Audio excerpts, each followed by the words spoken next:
So it's my pleasure to introduce Chris Whittle, the founder and chairman CEO of Whittle Schools and Studio. As I think everybody in the room knows, Chris is one of the all-time great entrepreneurs in the education space, having founded Whittle Communications, which had Whittle School, which had Channel One, which was an early technology innovator in schools, and then the founder of Edison Schools, which effectively the charter school movement wouldn't exist without Edison and Chris's vision. Chris then started Avenues of the World School, which by a number of people's account is the most successful new private school that's ever been open anywhere.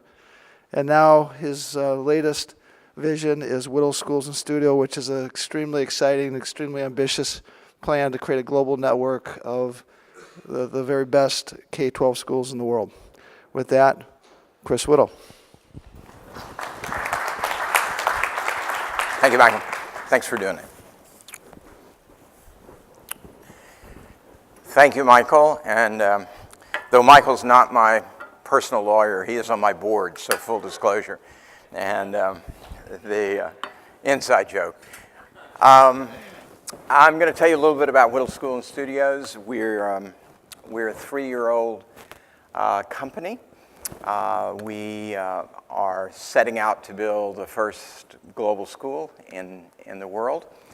For those of you that are financially oriented, we've raised about $700 million in capital in the past 36 months, about $188 million in our parent entity, and about $500 million that is going into the real estate in our first 2 cities that we'll tell you about.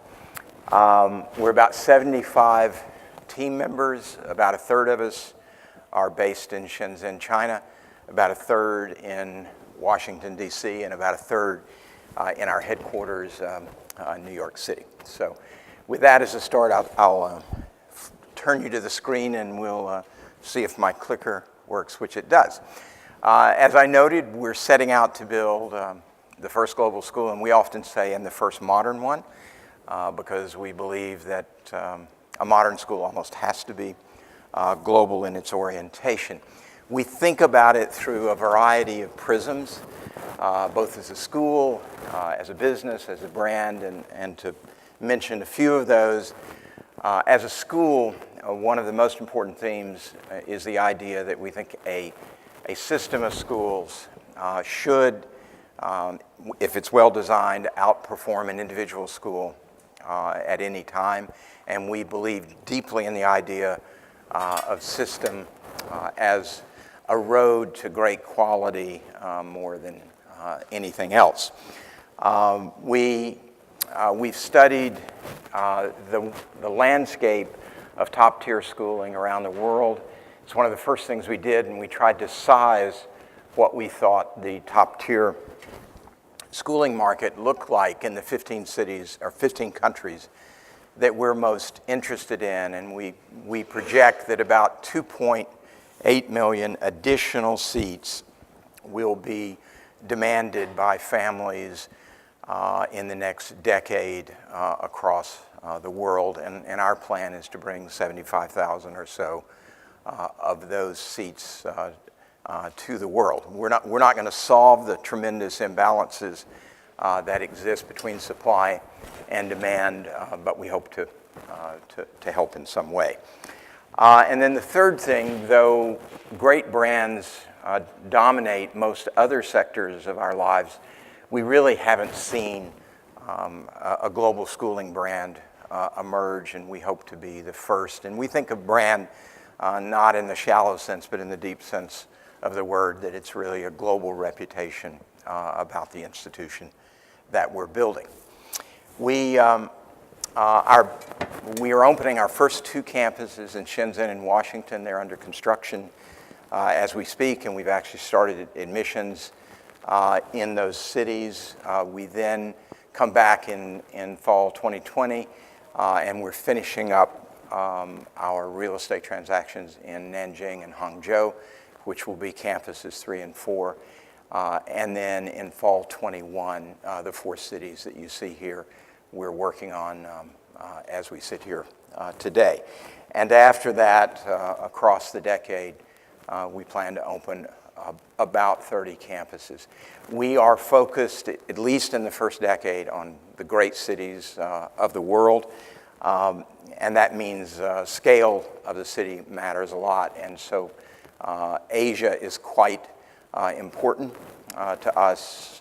We project about 40% of our campuses will be in China, which has the greatest collection of great cities today.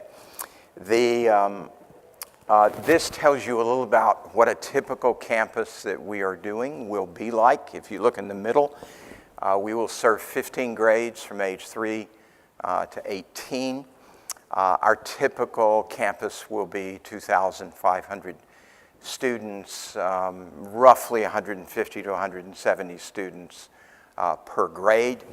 And we require, in a typical campus, about 600,000 square feet of real estate.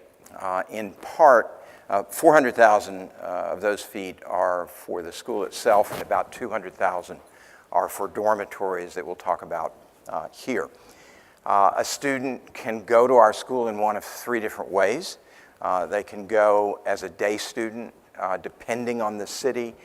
70 to 80% of our children will be day students.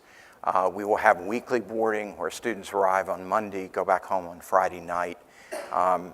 Though not particularly understood in the United States, it's significantly in demand throughout Asia, the concept of weekly boarding. And then we'll have full boarding. And so our day students come from the cities that we're in. Our weekly boarders come from within 100 miles, typically, of those cities. And our full boarders can come from anywhere in the world. Those are the full-time educational services that we offer kind of at the top of the bar. And then below that, anyone that has sent students through independent or private schools around the world know that your annual tuition is part of what you do. And then comes summer camp and tutoring and coding camps and music lessons and special sports and so forth. And one of the big requirements of being a modern parent is the ability to drive and to get students from one thing to other. And what we are doing is taking all of those services, housing them under one roof. And equally important is integrating them into at least when they are our students full-time, integrating those services into our overall educational program. About 80% of our total revenues are in the top 3 categories, and about 20% are projected to be in ancillary or supplementary education. A typical campus looked at through a business prism, depending upon the city, is somewhere between 150 and 200 million of revenues. That's 6 to 7 years from now. We project a typical campus takes about 5 years to reach maturity, and that's the model that we have. A little bit about our team. We've assembled a terrific board of advisors that are quite active in what we do. Jean Liu on the far left-hand corner is one of our co-chairs, and next to her, Benno Schmidt. Jean is president of DD Chongqing in China, one of the great entrepreneurial successes there. And Benno has worked with me for many years, and he was president of Yale. I won't go through everyone, but we're thrilled with the team that we've been able to assemble there. In terms of, and these are part-time with us, in terms of full-time individuals, we think of them in 2 groups. One is our educational team. In the far left-hand corner, Nick Dirks served as Chancellor of Berkeley for the last 5 years, and will be joining this summer when he finishes at Berkeley, and he will head our global education function. In the second row over towards the right, Jim Hawkins is finishing up being head of a great school in London that we all know as Eaton and Harrow. He's the Harrow side of the equation.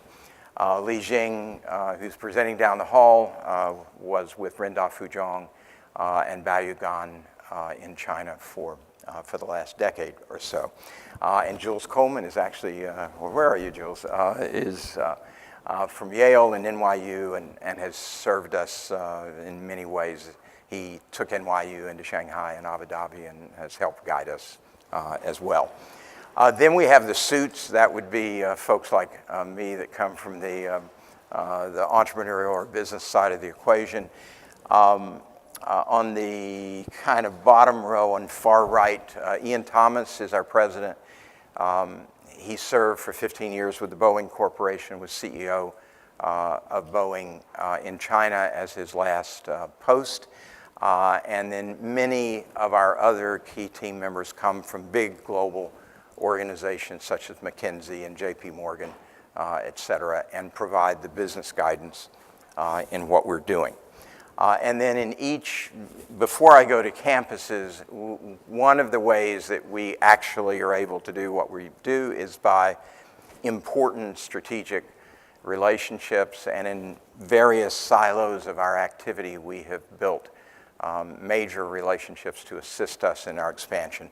CBRE, the world's largest real estate brokerage, is involved in probably a dozen cities right now, finding major sites for us.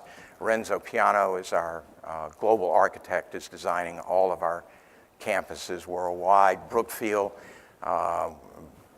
depends on the day, the largest developer in the world we're involved with in multiple cities where they will be building our campuses. Katerra, if you're out of the valley, just did a $900 million Series B. They are involved in how do we build rapidly campuses of great quality, and they're figuring out modular construction techniques to what we do. And then in each city, we develop a team of educators that lead our campuses. In terms of what we are, who we are as a school, we've been working for 3.5 years on school design, and we've got about 18 more months of effort before the schools actually have opening day. And I'll tell you, there are hundreds of decisions that go into any good school, and just like an airplane, every moving part needs to work. But I'm going to focus you on 4 themes that we are particularly interested in. By the way, as we've done this, we've visited great schools around the world. Morgan Silver Greenberg, who's with us today, has led a lot of that research effort. And out of all of that work, these themes have come to us. First, teachers are and will remain, in our view, the most important ingredient of a great school, and any fine school, particularly any fine system of schools, focuses on how to find them, how to recruit them, how to develop them, how to keep them. And we are working very hard in building a global recruitment system for our faculty, and have already commenced relationships with leading universities around the world that will be a big source of our faculty members. A second thing we care about is producing graduates that are ready for global life. And we think 2 key ingredients come from that, and we are uniquely positioned to do that. The first is that these are all bilingual schools. Our school in Washington is a Chinese-English school. Our school in Shenzhen is a Chinese-English school. Most of our schools worldwide will be Chinese and English schools. Periodically, we'll introduce a 3rd language, but in general, they're English and Chinese, and we expect all of our children to graduate at least bilingual and hopefully trilingual in many cases. The second thing, and it's a big reason we have built dormitories into this program, is across their 15 years with us, we hope children will study in 3 or 4 other cultures. That'll start in middle school with just 4- and 6-week summer programs. As we get into high school, it'll be semesters abroad and full years abroad. And so it's this kind of constant rotation of both students and faculty in the school is a big part of our plan. A third thing, and for those of you that come out of the world of technology, we're going to rely on you a great deal here, is the personalization of the program. We think of old school as basically everybody's learning at the same pace, et cetera, and same content and same program.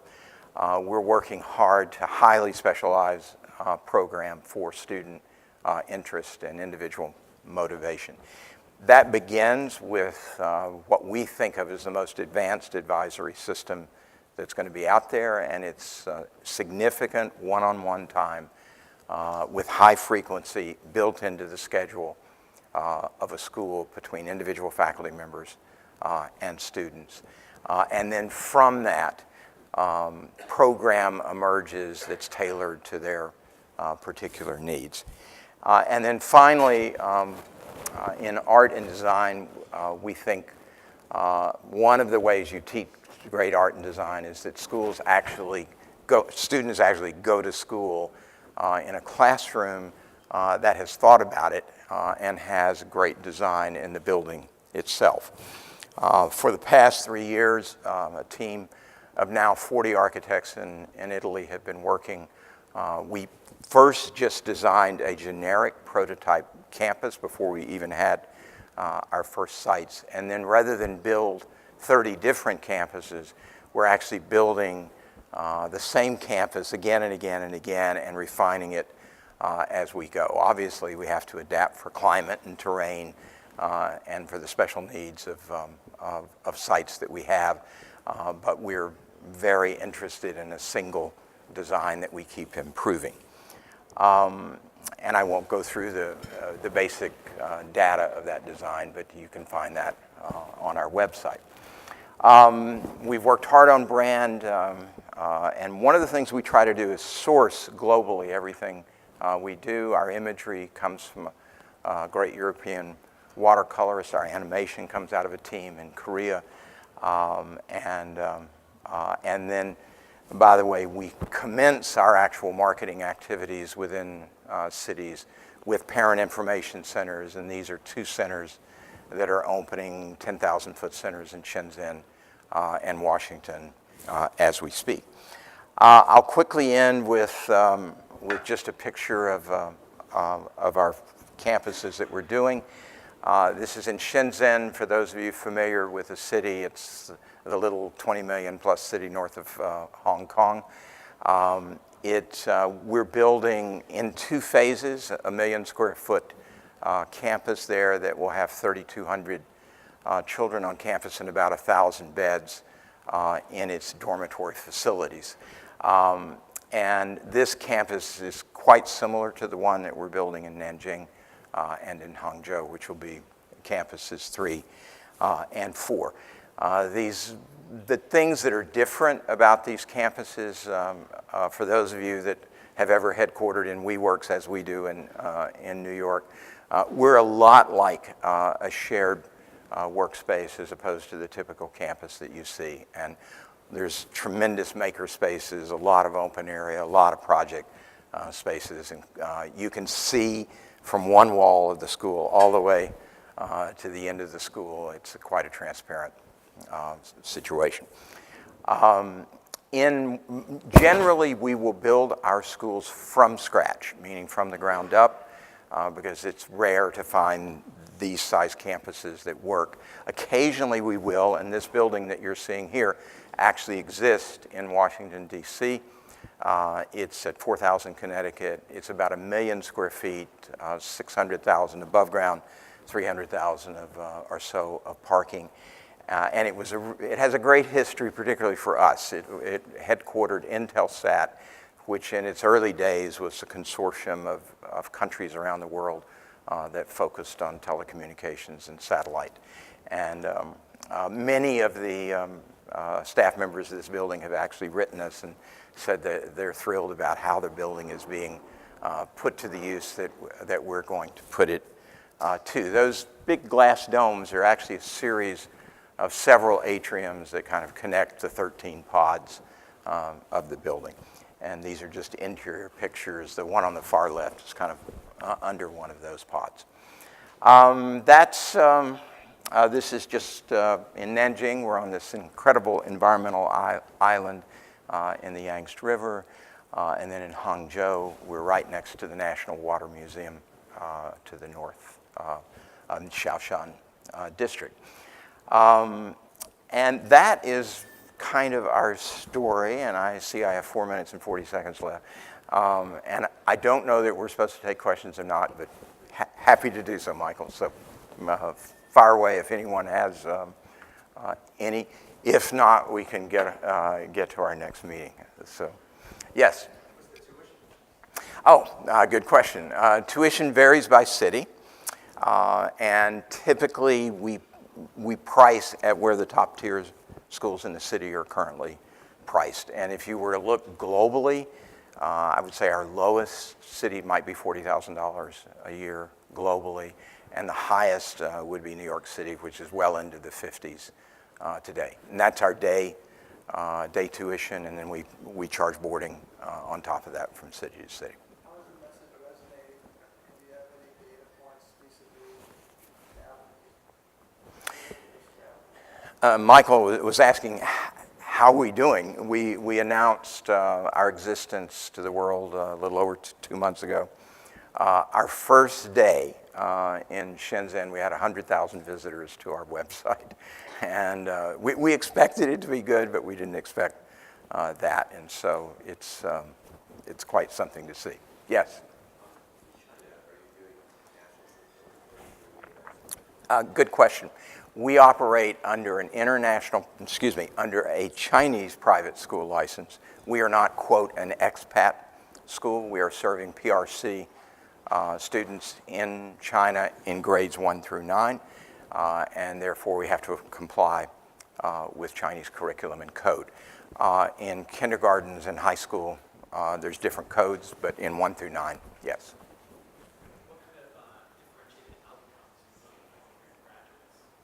The question is kind of what do we expect to be different about one of our graduates? And if I were to say one thing, is schools of old, and fine schools of old, focused significantly on basically graduating a well-rounded student, meaning that they knew a lot about a lot of different things. We think that's still required, if you will, but in particular, we think a student needs to have an area that they have really mastered and have some level of excellence in. We're not saying that has to be their life's work, but that they found something they really enjoy, they have a passion for, and that the school has reinforced that. That also happens to be what great universities are looking for, great universities are assembling classes with students of excellence out of many different fields. So it has a practical application, but we also think it serves kids very well through life. Yes? How would you manage the local requirements, curriculum in different countries with the design that you have in mind without any required classes or design? The question is, how do we manage different law and culture that occurs across many different cities? And the answer is carefully. We have to comply with local law, and only at your peril do you not comply with cultural norms in a lot of the countries that we're in. So we have a core curriculum that travels pretty well, particularly in math, in science, in project-based learning, in language. History, social studies vary significantly city to city. And so any curriculum that you do that's a global curriculum, you've got to adapt for cities and countries. I have 28 seconds. Last question. Thank you. I don't know if you can answer this in 28 minutes. Why are you doing Oh, I can answer that. I went to my first education reform conference 50 years ago this summer. Out on the plains of Kansas during the late 60s, and I was smitten by the idea that schools and educational institutions can actually be made better. And I've made many trips up the mountain. I don't think I've ever summited, and I'm hoping that we can do this over my next decade, all going well. So, thank you.